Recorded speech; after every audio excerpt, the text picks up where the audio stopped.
Hi, my name is Professor Leuschner. I'm the director of the Master of Supply Chain Management program at Rutgers Business School. It is my pleasure to welcome you to the first Master Series. And let me pass it on to our host for tonight, Dr. Bob Ferlato.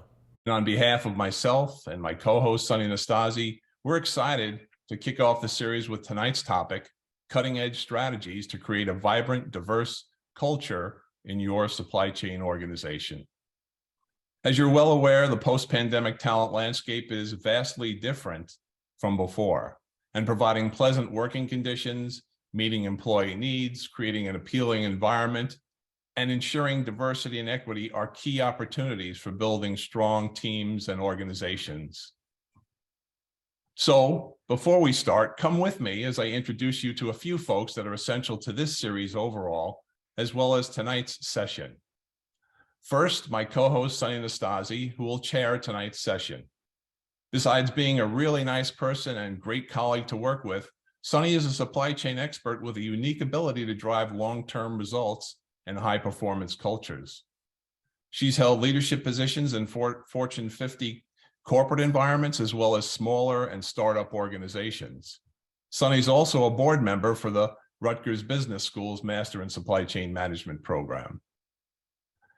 Next, and vitally important to all things supply chain at the Rutgers Business School, Dr. Rudy Leuschner. Dr. Leuschner is Associate Professor of Supply Chain Management, the Director of the Master of Science in Supply Chain Management program, and Faculty Coordinator for Distance Learning Initiatives at the Rutgers Business School. Rudy has a passion for delivering cutting-edge, engaging educational experiences that are typically not, to coin a phrase, your father's graduate school learning experience. And we're all amazed and grateful for the valued insight, ideas, input, and support from Ms. Brody Sheldon. Brody is the Senior Program Coordinator for the Master of Science in Supply Chain Management program at the Rutgers Business School. And now on next to our valued panelists for tonight's discussion. Let me introduce you to Amalia Londano. Amalia started her career over 20 years ago making personal care products in a New Jersey plant. Today, she leads the end-to-end supply chain for Colgate-Palmolive in North America. And over her career, Amalia has worked on the factory floor, launched innovative products, and worked with talented and diverse people around the world. She's currently leading the transformation of 7 manufacturing plants and 28 distribution centers into a digital, resilient, and sustainable supply chain. And I've had the honor and privilege to work with Amalia in the past, and I can attest to her incredible intellect, insight, and amazing leadership capabilities. Hey, Amalia, good to see you again. For that very nice introduction. I'm very happy and excited to be here with all of you today. Thanks for joining us. We also have Mr. Charlie Covert, and Charlie is focused on driving long-term client value through executive coaching, logistics strategy, and execution. He has a passion for mentoring and leadership development, and Charlie has over 30 years of extensive experience and diversified experience in supply chain execution. And he just started a new consulting company called Versorium IQ, and that's impressive. Welcome, Charlie. Thanks, Bob. Hi, everybody. I'm also very pleased to introduce Aparna Mehta. Aparna is skilled at assessing business processes to develop innovative solutions that are profitable and enhance customer experiences. For more than 2 decades, she's been engaged with inspiring teams to peak performance and developing future leaders. Aparna works at UPS in Anaheim, California, as Vice President of Global Customer Solutions. Great to have you here tonight, Aparna. Thank you, Bob. Glad to be here. And our fourth impressive panelist is Hannah Testani. Hannah is the Chief Executive Officer of Intelligent Audit, a global logistics and freight audit company. As a result of her leadership and business development acumen, the company has seen explosive growth year over year.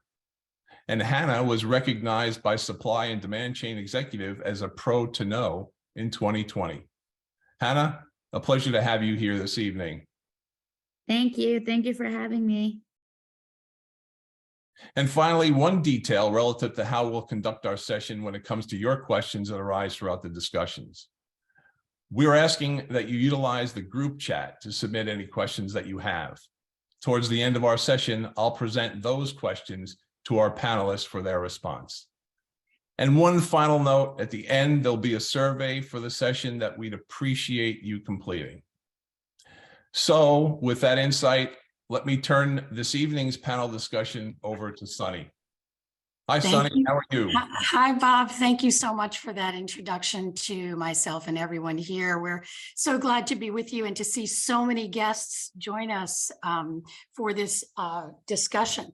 So I just want to sort of zero in on the fact that our intent today is to give you specific actionable tools, information, practices, to either enhance your existing diversity, equity, and inclusion program, or to maybe help you get started. But our thinking is we really want to give you material that you can take away and use. So I hope pens are in hand and you're ready to take some notes, because this is a panel of people who have rich experience in this space. Also want to make mention of the fact that we are recording. And you'll be able to check us out on our website to either review this recording again or perhaps to share it with someone else. So I'd like to jump right into it. And Hannah, I'll turn to you first. So Hannah, you're a CEO of an organization, longstanding, still growing, deep in the heart of supply chain. You know and work with supply chain experts all over the world every day. So set the table for us a little bit. Why should supply chain organizations and professionals really pay intentional focus here on diversity, equity, and inclusion?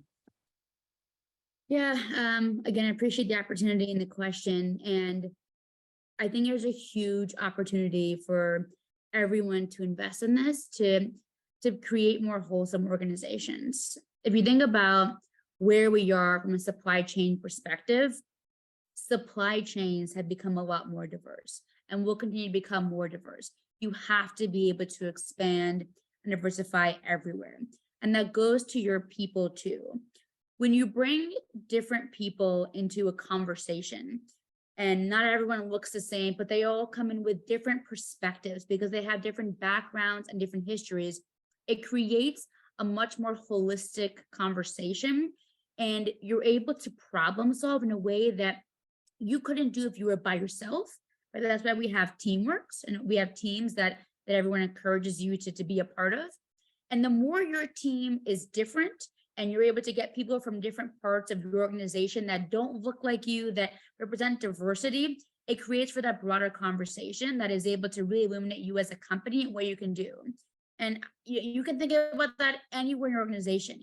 When you want to solve a problem, you need different ideas, and different people are the first way to approach that. So as you can tell, I'm different, right? I think everyone here, I don't look like a logistics professional, and that's always helped me. So it helps you because you bring different ideas and you have a different identity that you bring to a table. So there's so much opportunity right now to just to truly invest in different and diversity, to be able to be more inclusive and be more holistic in how you approach problems.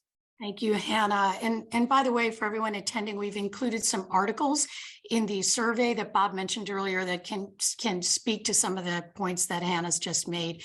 Thank you, Hannah. So in the past 15 years or so, I have personally seen a great shift in supply chain in terms of diversity, equity, and inclusion. We are doing better than we were just 10 or 15 years ago. That being said, that's more true on the entry level part of our organizations than it is when you move through management and leadership.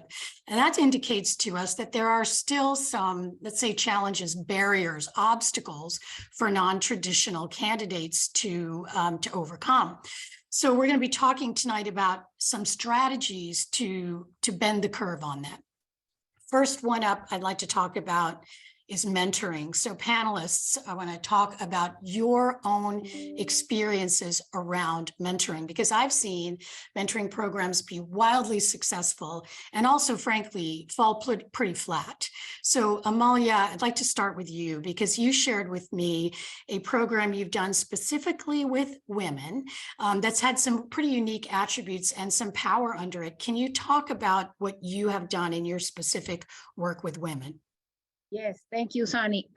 Great to talk about this subject. I think, one of the successful experiences that I can share is, as I was before leading North America supply chain, I was leading Latin America supply chain.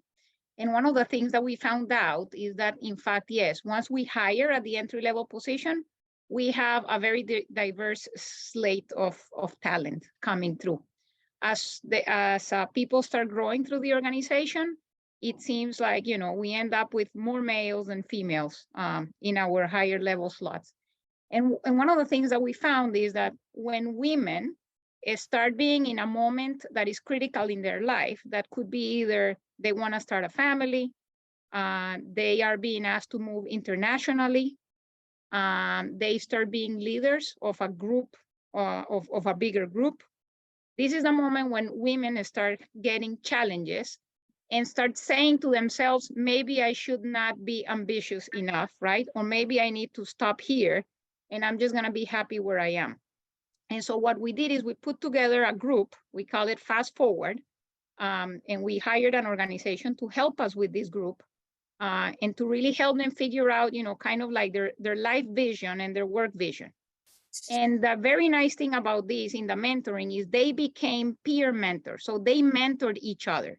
So we had it was a 1-year program. They had 12 sessions led professionally by very good facilitators. But then they continued in this group and they had this peer-to-peer mentoring that really helped them. And that's a program that we established about 2.5 years ago. The group is still together and it has an amazing network. And so now you have a group of about 30 different females that when they have a challenge, they can talk to each other. They mentor each other and they have gone through similar challenges. And I think this has really helped us. And when we look at the results of this program, we also see, that we have been able to really promote and continue to develop, more than 50% of those females. So it really has been a great program for us. Fantastic. Those results are amazing, really remarkable. Charlie, I'd like to turn to you because you're deep in this space. I mean, you've had so many proteges and participated in mentoring leadership types of activities for so many years. Can you talk about like the structure that you've seen be most successful in your experience? Yeah, thanks, Sunny. I appreciate that. You mentioned the strategies to bend the curve, and I think that mentoring is a great opportunity to show authentic caring for people and authentic intentional investment in people's careers. And that's why I think it can be so powerful. But what we found is that the formal program, having a formal program can really help drive the result in a consistent way rather than kind of have it be hit or miss. And I think there's really kind of 7 things that we found that really help on this. So the first is for the proteges to do some real work on what it is that they want to get out of a mentoring relationship. And so that they have specific objectives, what they want to get out of that.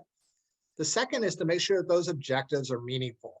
I always like to say that this should be an inflection point in somebody's career when they have one of these engagements, that their career is different afterwards than it was before. So those goals should be big enough. And we had a coach helped us and always said, make sure it takes your breath away, that the goal is audacious. And so the third aspect of that then is finding a mentor and matching the mentor to what the protege needs. Because I think a lot of times mentoring pairs are just kind of haphazardly thrown together instead of being very intentional about what you want to get out of that. The fourth is really to have that be a structured program, to commit to meeting times, to respect each other's time, to do the homework in between meetings for both mentors and proteges. So I think that structure is really important. The fifth one is really to make sure it's protege driven. So the protege should be really taking responsibility for doing the work that needs to be done. And it's not something that's just, a lunch once a month, but it's really working on the issues that you're trying to get, whatever those objectives are. Another really good best practice is to have coaching for the mentoring pair. So when the protege and the mentor have an external coach that they can meet with to really gauge their progress and to ask some probing questions, we found that is really helpful to getting some breakthrough results. And then finally, some of that peer-to-peer work between mentoring pairs. Sometimes you kind of describe as another pair what you're doing and what you're trying to accomplish. and you can get some really good breakthrough ideas from that. So that's just some of the things that around a formal program that we've had some great success with and can really drive some great results. I love it, Charlie. We told them we would give them some specific actionable tools, and you have absolutely done that. Thank you very much. Aparna, I'll turn to you for a minute here because you've got a really unique perspective. You've been coached and mentored formally, which we heard from Charlie and Amalia is so important to have it be a formal program. You've also served as a mentor. What thoughts do you have to offer to this conversation? Yeah, Sunny, thanks for that question, and I'm so happy to be here. So like you mentioned, I have been mentored by wonderful people, right? And I have been professionally coached or mentored, right, by outside professionals as well. And my observation was, for me personally, there was a little bit of a difference between my men mentors and my women mentors. And the difference that I saw was that the men, right, they, you know, it is a checklist, right? Find the 3 objectives for me, let's tackle them, let's put a game plan together, and we're going to do these activities, and here are the results, right? The before after, right? Typical engineering fashion. With the women, I saw, and that was natural, and it happened multiple times, is, you know, they kept asking me the why multiple times. Like if I said, hey, I wanted to learn, you know, to influence people about me, right? They would start with the current state and they try to ask why multiple times. So they were actually helping me not only with what was in front, but in front that was, you know, pretty evident, but you know, what were some of my deep fears or my deep barriers, right? There you go. And you know what? And that kind of came from my relationship with the mentors. We naturally had a relationship of trust, if you can say that. And that led to, you know, the thing that I just mentored. So today I am mentoring 4 women, and I've mentored a few women in the past. And I took that approach, the coaching, mentoring, coaching approach with them, because that is exactly what I did. Is I kind of probed a little bit further. It was a little going on a little thin ice there because, you know, you have to step a little bit into the personal world, but it has shown tremendous results. So that is my experience. Fantastic. And Hannah, I'll turn to you because you and I have had this conversation. I mean, here you are, CEO, very few women executives. So on one hand, we've had this conversation. It's great to have a role model, someone to look to that looks like ourselves. That's awesome. It's inspiring. It's legitimate. But then on the other hand, there's few of us to go around to mentor everyone. So that's a challenge, right? How do you think about women mentors, men mentors, having people like ourselves or different? What's your perspective there? Yeah, I'd probably go untraditional here. So I have had a lot of really strong male models. They've just been really effective for me.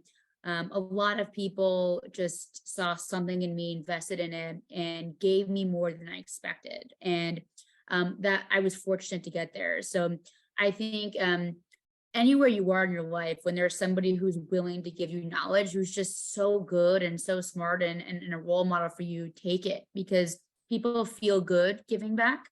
And then from there, pay it forward. So I got lucky in terms of I had a bunch of great male role models, but at the same time, I'm giving it forward to a lot of men who I work with and a lot more women, because I know that it is something that I need to do to be able to give back to people who look like me, don't look like me, but I want to encourage everyone out there, and I want to empower you. You can do this. It might seem harder. It might seem like, how am I gonna raise kids, be married, have a job? I promise you can do it. It's a balancing act.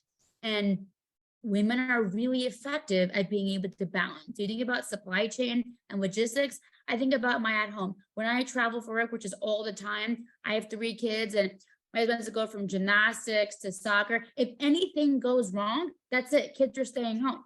Whereas you throw that to a woman and I say, soccer got moved 10 minutes, this kid's sick. All right, they're dynamic, they're going with it. So that is logistics. Like that is supply chain. So there are always things on fire. There are always things moving. I promise you, you can figure it out.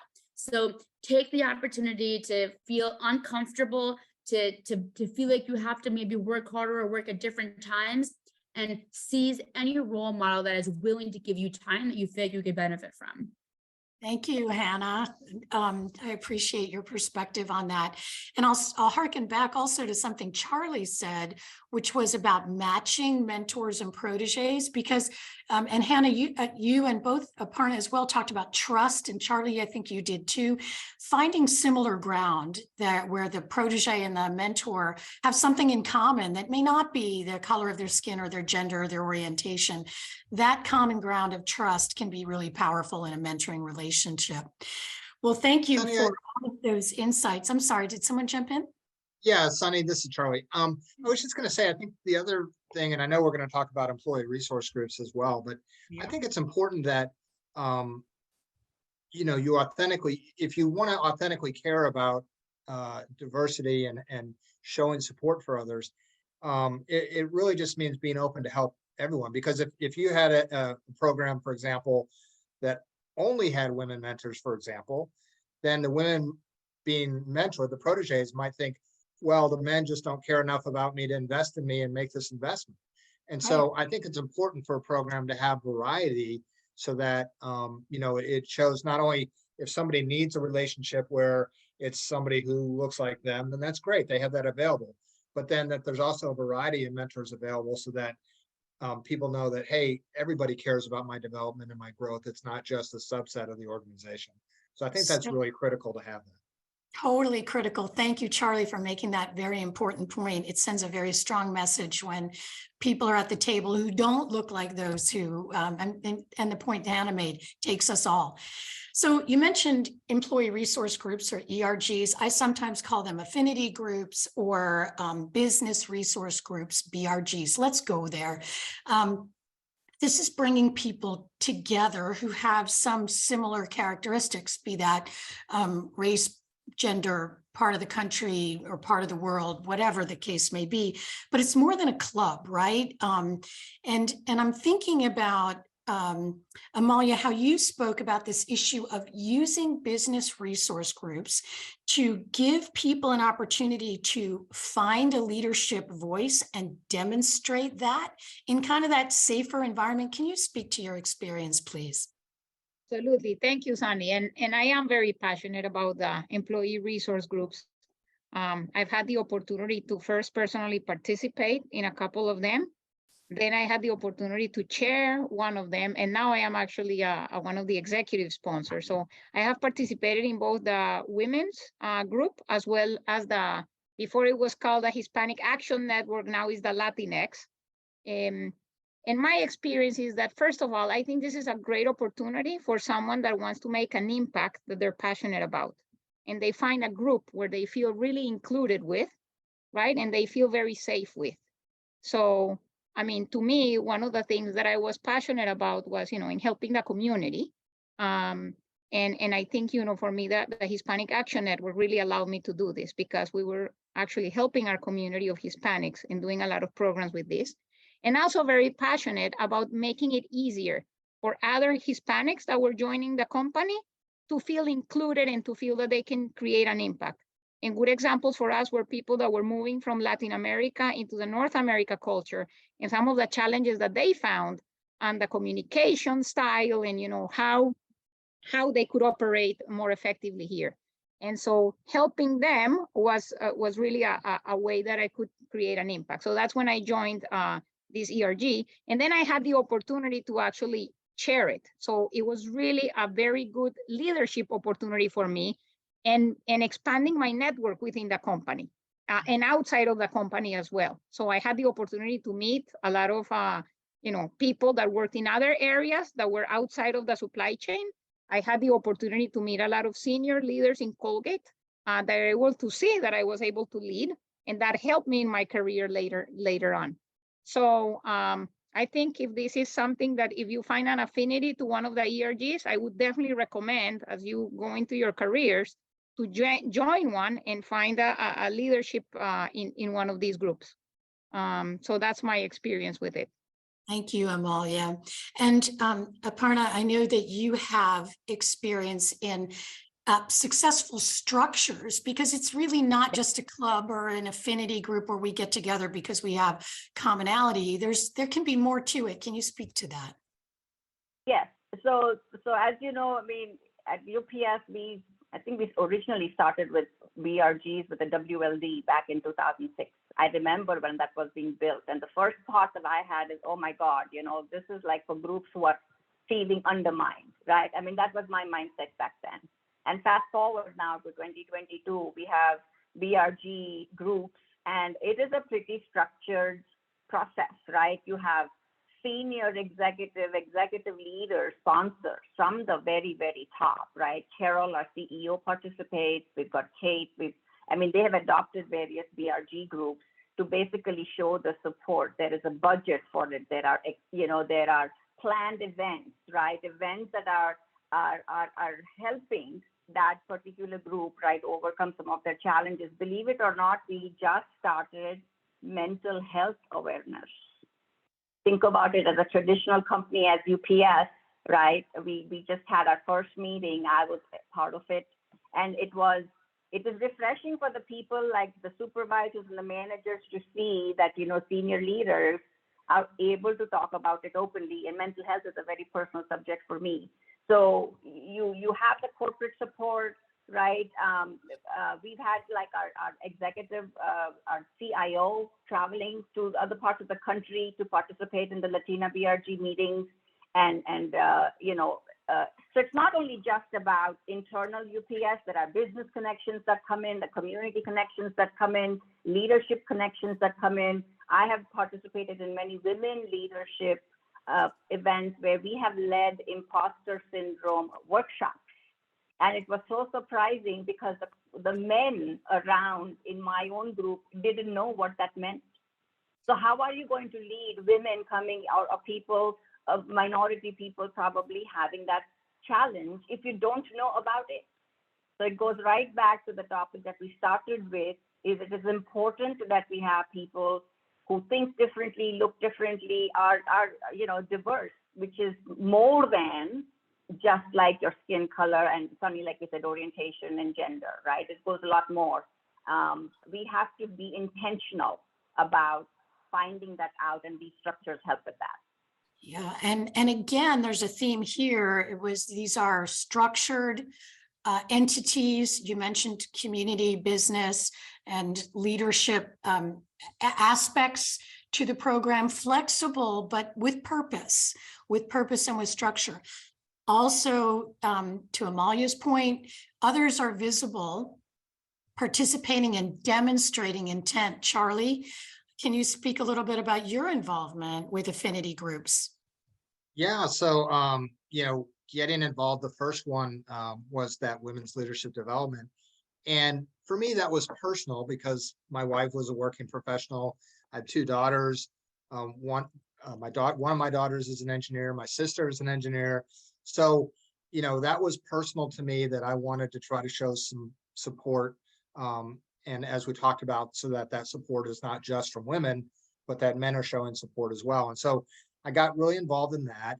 And then at some point we started a veterans BRG, and I'm a veteran, and I thought, okay, I want to get involved in this. And I got really involved in that, and gave me a big sense of satisfaction. But I think one of my aha moments when we had the veterans BRG, we said, hey, you don't have to be a veteran to join. We want people who support veterans. And that term, people who support veterans, was kind of the light bulb moment for me. Well, all these other groups, if I want to support these other groups, go out and participate. And not that you have time to get deeply involved with 10 different groups, but you have time to get involved once a year with a community service project they're doing, or once a year with a panel they're doing, or once a year with a function they're doing, or something. And so, I try to be intentional about participating in every single group at least once a year. And I think that gets back to being intentional. So you want to talk about actionable items to do, is you have to care authentically, but then you also have to be intentional about showing that care. And then part of it is being vulnerable. I mean, Aparna mentioned, or I think it was Aparna, the imposter syndrome. Well, any man who tells you that they never felt the imposter syndrome is not being vulnerable. They're not telling you the truth, because I guarantee you it's a human thing. It's not just a female or male thing, right? Now, certainly it is, I understand all the issues with the different structural things that are in place, but I think it's important for people to show vulnerability as they participate in these, and not, just part of being authentic, and showing leadership that way. And I challenge everyone on the call to think about what might it look like if you had employee resource groups where leaders like Amalia and Charlie, Hannah, Aparna, where people like that show up and participate, not only because it represents them, but because they care to represent on others' behalf as well. So it's a very powerful strategy. I want to take another turn, and I want to talk about measurement. So listen, we're in supply chain, so we love to measure everything. I mean, Hannah, your whole business is about counting and measuring and having data about things. So supply chain people get it. I don't think we need to talk about why we want to measure the results and the impact and the activity, but let's talk about what we might measure and why it's important as well. So Aparna, I'll turn it over to you, and then Amalia, you also have some insight here. Talk to us about measurement with respect to DEI. Thank you, Sunny. So I'm pretty passionate about this, and my observations. So the first thing is the wording on DEI in your mission policy books, policy statements. Does it focus on activities and nice to have? Or is it intentionally driving change, right? Because to change people's mindset, the structure and the purpose has to be very intentional. So that would be number one. Number two is a DEI metric should be on every executive senior leader's KPI, right? Just like how we measure safety, right? We always say 0 accidents, 0 injuries. A single injury or accident happens, everybody wants to go run and figure out what happened, right? We got to do the same thing for DEI, right? Are we from the top being intentional about going out of our way? It's not easy, right? When you have to reach out and connect with somebody who doesn't look like you, think like you, talk like you, it has to be an effort. So, having a metric of some sort that measures that, right? Underrepresented groups. Recruitment figures and measurement of trends. What was it before? What is it right now?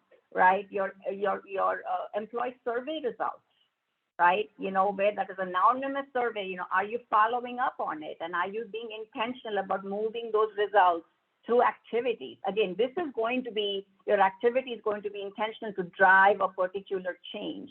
Promotion trends, turnover trends, right? Those will be some of the things that I would focus on as metrics. Fantastic. Thank you for that. I'm sure people were taking notes.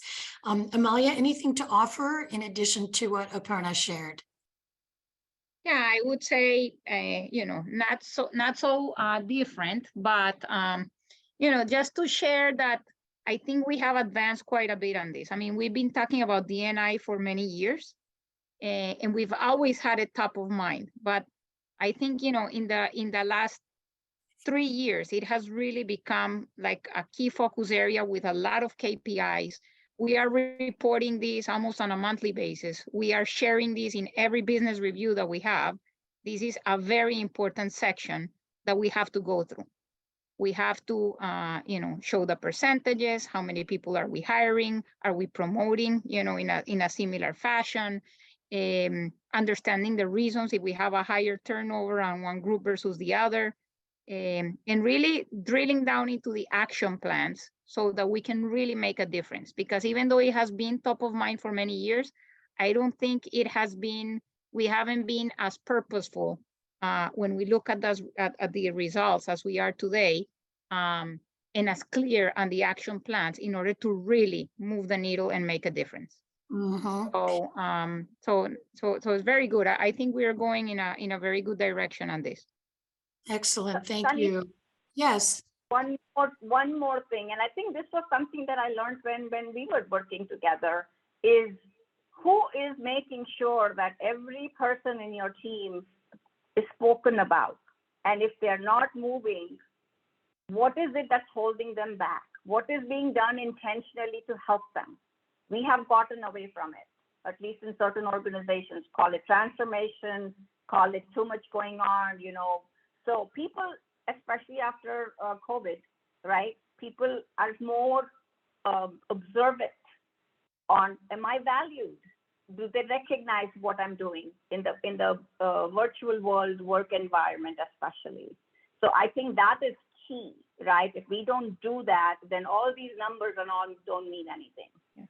One other thing to add that I think is very different of how we do today versus several years ago is I think we're a lot more strategic about it. So when we do a talent planning process, right, and we find out that in the higher levels of the organization, we're not getting as much diversity, we start asking why, and we look at the level down and we look at the pipeline and we see, do we have a chance of getting them higher or not? And if not, what are we going to do about it? So we're planning this in a much more longer term than just we have a problem now and how do we fix it? So that's a big change. Absolutely. Fantastic. Two things I'd like to bring to attention here. One is nobody has yet mentioned the issue of measuring pay equity. It's super important to look. It scares everybody. I know it's painful sometimes. People will look and be told, hey, there's not pay equity in your team. And that doesn't mean you're racist or sexist, but it may mean that you're not paying attention to opportunities for those individuals to be seen and to be demonstrating the kind of talent that will lead them to pay equity, or it could mean there's a bias somewhere and we need to go look at that. So I'll point to that. The other best practice that I've seen that I'll offer up, and Hannah, you alluded to how important demonstrating leadership is that for some of us, we actually took note of at people meetings annually, who's a mentor, who belongs to the ERGs, because we want to bring leaders through the organization that value, respect, participate, engage in this thing if we really think it's important, right? So that sort of brings me to the topic of what I would call leading out loud. So I'd like to talk a little bit about leadership. Hannah, I'll talk to you about this in particular. What do you think are the characteristics that you demonstrate now that you're moving through? And I mean, we've got a huge number of people on this call. How do people who think, you know what, I've been given some advantages, I'm now moving through the organization, how can I make a different kind of an impact? What can I personally do? Can you talk about your practices? Yeah, I would say it's a lot of listening and learning and pushing people. So some leaders like to pull being at the front and pulling everyone behind them. I like to be in the back, pushing them up. And I think it's just a different mentality. I think if you think you're the best, you're always going to just tell everyone what to do. But if you listen to everyone around you and realize that you have a really good team, then as a team, you can all collectively get better. And then just to jump in an earlier conversation and just step back, I think a lot of people still just talk about diversity and inclusion as like a KPI they have to do, but they don't understand why. So I think it's a good exercise to figure out, why is this important to our organization? What does diversity and inclusion actually, how does it help us? And once you understand that, now you're like, all right, now that's why I need to do it. And it's not like you're doing it because your whole company says it's important, or because you at one time met a cool person who was different from you, but really you need to understand the passion and you need to want it. And then from there, when everyone gets it, it's so much easier to start to align and to move towards it.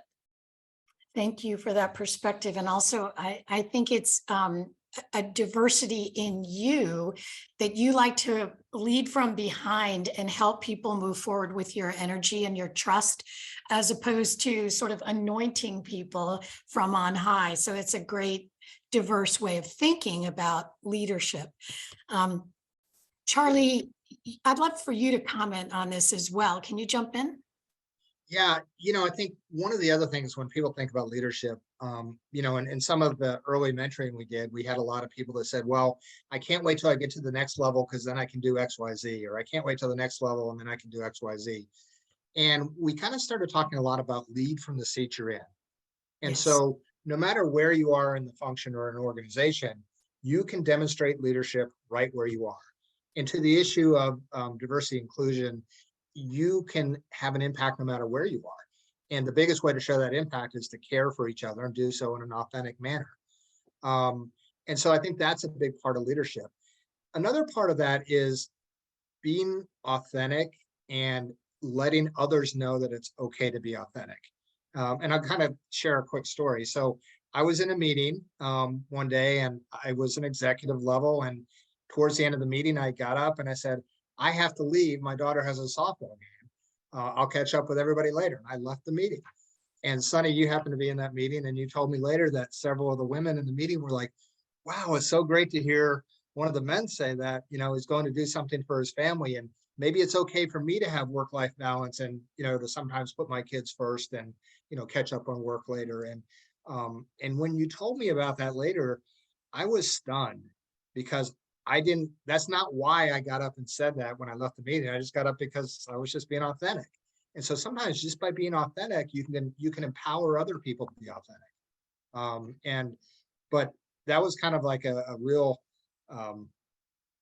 impactful moment in my life, because I was like, I really need to be intentional about being authentic and caring and letting people know that you care about them, because then that's going to help them be authentic and let others know that they care. So I think there's just a lot of different ways to demonstrate leadership.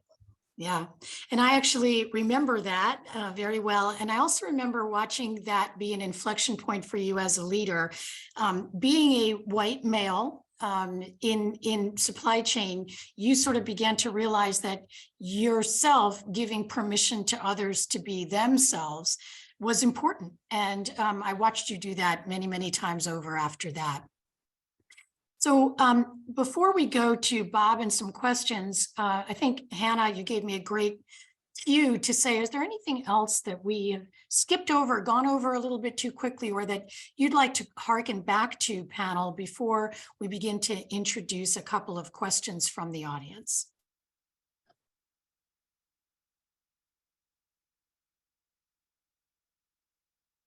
All right. Well, Bob, what have our participants come up with that you can bring questions to the panel and close us out? Yeah, in the chat, I don't see any questions yet. I'm sure they'll come in. I do have one question for the panel, just a thought rather. As we talk about diversity and the importance of diversity to building strong organizations and thinking about operations and supply chain, how do you feel and what are you doing specifically to ensure diversity of competencies, capabilities, and even educational levels? So as you look at operations and supply chain, it's really different in terms of the capabilities, educational level, et cetera, than perhaps the marketing function in your organization or the finance function. It just seems to me that there's a strong need to build that diversity. I was just wondering if anyone on the panel had thoughts, ideas. Are you doing those sorts of things? Yes, so I can add at least what we are doing at UPS, right? I come from customer solutions and I'm leading the people strategy for customer solutions. And one of our first things that we want to do is professional renewal, right? How are we going to attract the most talented people, develop them in the way they want to be developed, and retain them? And we find out as we are diving in is we are really looking for a very unique persona, right? They need to be able to have supply chain background, education, but they need to have a flair for selling. And, there is no program out there that does that, right? I mean, you're bringing these engineers in for, a co-op or an internship, but then we turn around and we say, okay, now you're going to be assigned to these salespeople and we got to go and position solutions of value. And so in terms of diversity, so we are finding out that in many cases people were not happy, right? They come in with one intent and they're finding out that they're doing something else. So we have started now leaning more on the co-op side of things versus internships, right? So co-ops come in 4 weeks, 10 weeks, they go back to school, they come back 10 weeks, and we are rotating them through different areas within their schooling period, right? So they get a full comprehensive view of what value, how we are being problem solvers. We are teaching them now to be problem solvers versus solutions deliverers, right? I mean, it's the kind of same thing, but not really. So it's a mindset shift. And we are finding that, that is helping more. And we are bringing in other programs in, right? We're not just going to typical engineering schools anymore. We want to broaden this now, to other areas because, like I said, right, it's a unique mix. I think to piggyback off of you, hiring is tough. It's also the retaining of talent, right?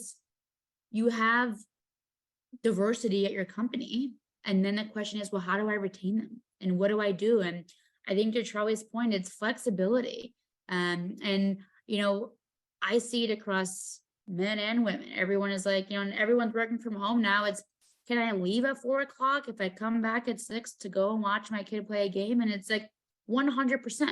Get your work done whenever you can. I mean, depending on the job, not everyone can do that, but we want people to be their authentic selves and to be comfortable doing that and being honest about what they need to be successful. And I think a lot about women who have kids and then coming back and how hard that transition period is. And as a company, you have to be flexible and really think, well, what can I do to make it so that I can have really smart people who are making people, give them the ability to be successful in my company, and what do I need to do for them so that they can take more time when they need to, as long as they're working, so that they can become future leaders. Because it is so hard when you are trying to balance having a family and working, and making sure that you have the ability to really be successful in your company so that you can become a leader at some point.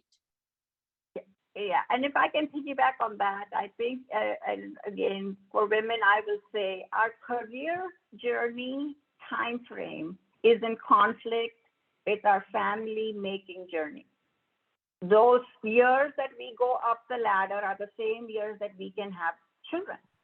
And so for us, when we are capable, talented, sometimes more, I think just as how we treat our customers with kid gloves, we need to think about it for our people as well, right? And it is possible. Supply chain is a 24/7 operation worldwide.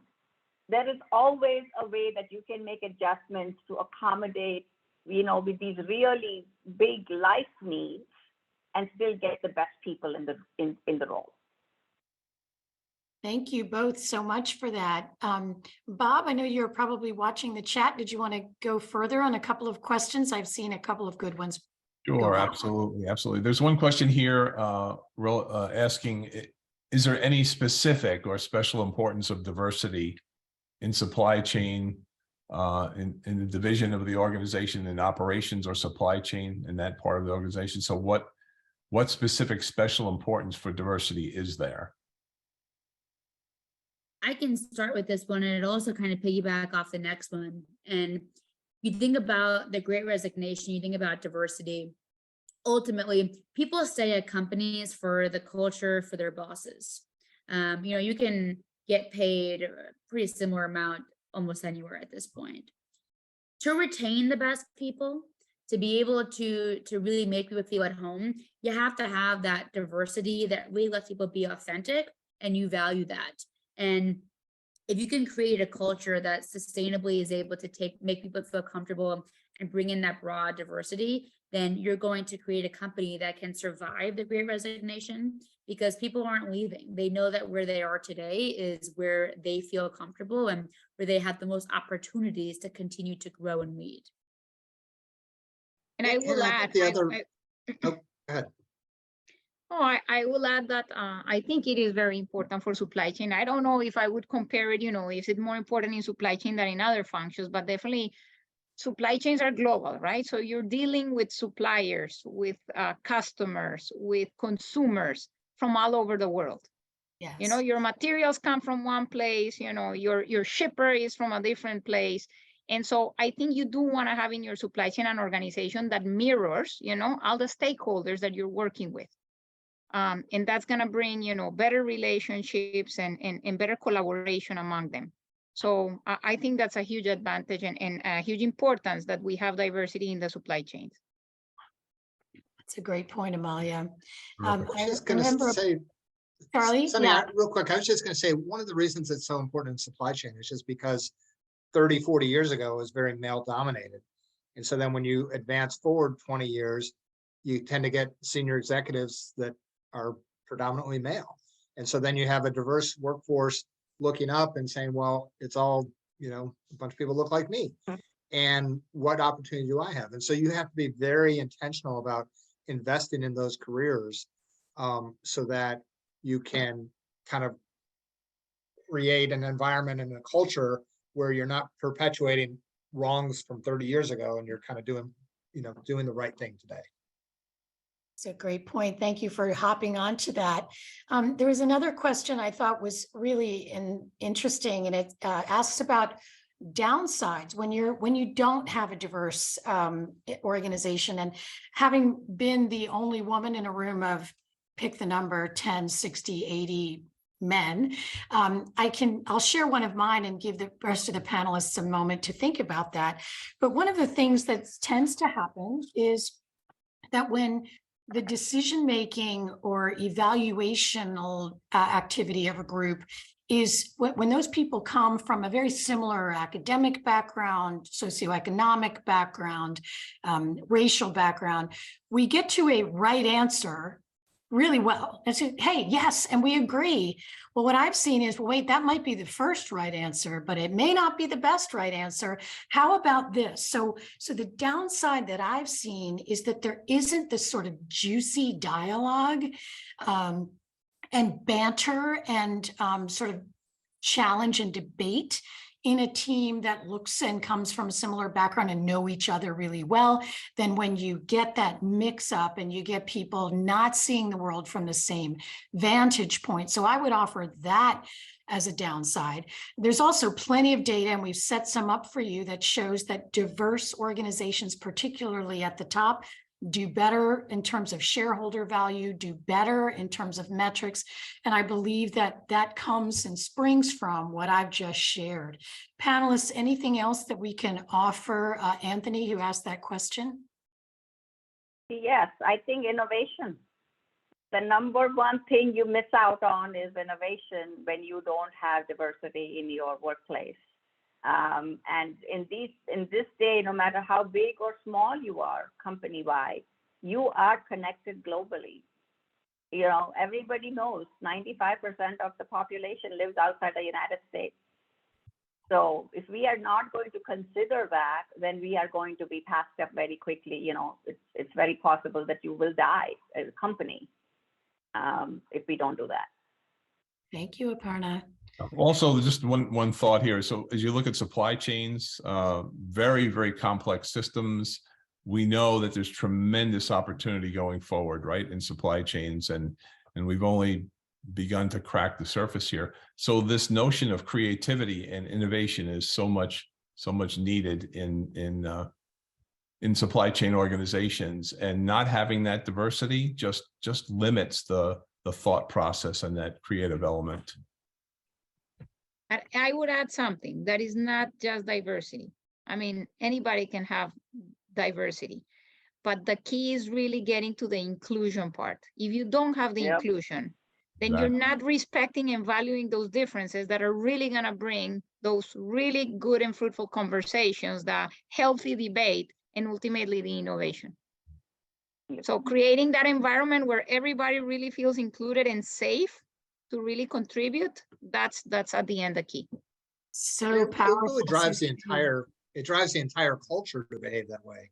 So in a diverse organization with that culture, you can have 3 guys that look like me in a room and they're going to have a better conversation because of that company culture. Wonderful points, everyone. Thank you so much. One of our questions is actually a statement, I think a really critical one. It says it's imperative to remember that organizations must become comfortable with being uncomfortable as they're testing new approaches to D&I implementation. So true, right? Many of us have had experiences with when we first start a program, pushback in the organization, or just really not being comfortable with this particular group. Does anybody want to hit on that or validate our participant here who's speaking about comfortable being uncomfortable?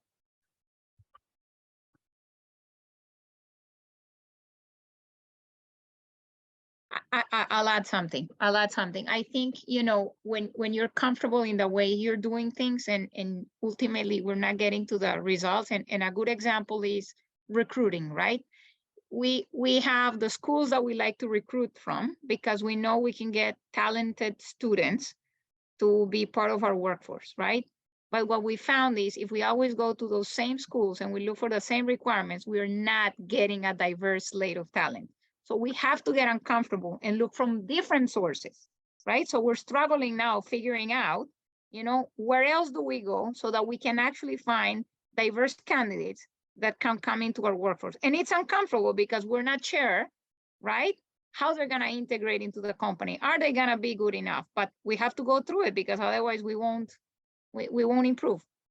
So good. So good. I remember having a discussion about recruiting from historically Black universities, and there was silence in the room. Everybody was, well, that's bias. Well, but we need to change the direction of the kind of talent we bring in and broaden that pipeline. So that's a perfect example, Amalia. And thanks to Brody for the question.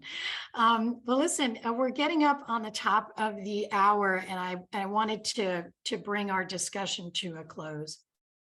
First of all, thank you to the Rutgers University team for sponsoring this event on behalf of the Masters of Supply Chain program. It's a wonderful online program. We certainly hope you'll inquire and want to learn more if you haven't. I want to thank Bob for his support in preparation for this session. But panelists, you've been amazing. We were well off script in places, which is fantastic. Your insights have been deep and gotten deeper since we first invited you to come and speak. And I always learn something from every one of you. It's an honor to have been with you on this journey to discuss D&I. And thank you to the many, many participants who came in. Again, you'll be getting a survey from us. We hope you'll take it's 3 minutes or so and give us some of your thoughts and insights. Find all of us on LinkedIn. We welcome a continued dialogue with every one of you. And with that, let's say good evening, Bob. Fabulous. Thank you very much. Have a good night now. Good night.